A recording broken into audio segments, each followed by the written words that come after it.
Hello from Philadelphia. I'm Dr. Rachel Tate, and today I have the pleasure of finally getting to interview one of my friends, Dr. Fabian Proft, regarding his work not only through Grappa, but what he's presenting this year at ACR 2022.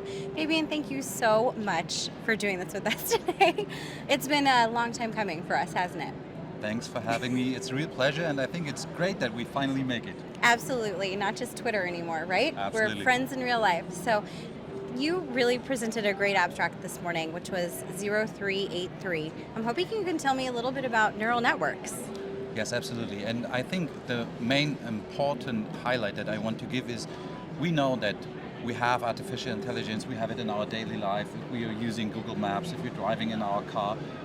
And it is also implemented in many other medical specialties like in radiology, oncology. But now we also need or should implement it in rheumatology. And what we were presenting today was that we were testing our artificial neural network that has been previously trained and validated in our own cohort and in a training cohort.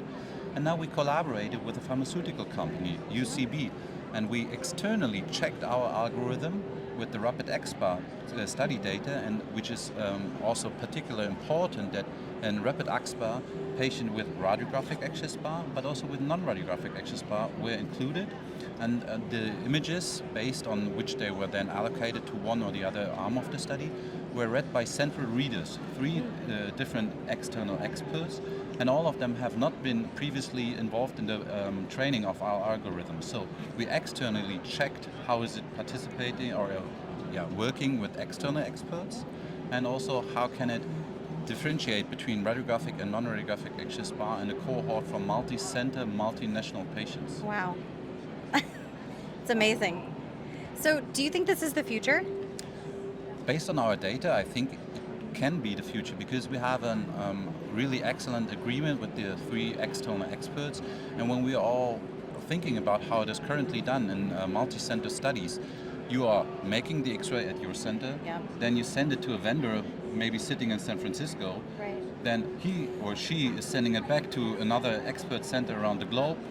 It again takes a little bit of time until the image is read, Yes. going back to the vendor, and until I receive the result, easily 5 to 10 days can go and land. And now with the artificial intelligence, it could be you just upload the image, and after 2 seconds you have the result, which is close to expert level, and is really reliable, because if you feed one image to the algorithm 1,000 times, you will 1,000 times get the same result out of it.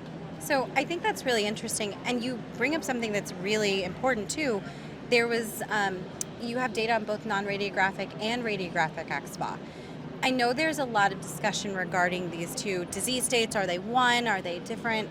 So having AI support for that, especially in terms of a neural network, it makes sense. I mean, it gives us a little more depth of what we do, right? It allows us to have a little bit more of a say and hopefully absolutely confidence. Agree. Confidence, absolutely agree. And I think the important point is that we only fed images of patients with the final diagnosis of XBAR into the algorithm, and then we get help with the classification. Is this still non-radiographic, or is it already progressed to radiographic XBAR?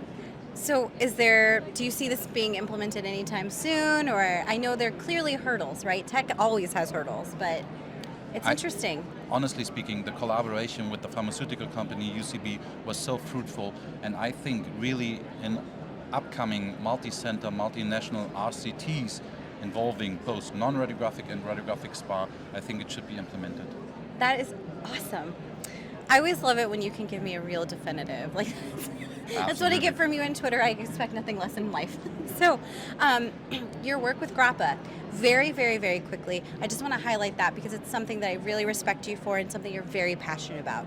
Is there anything new on the horizon from the young Grappians?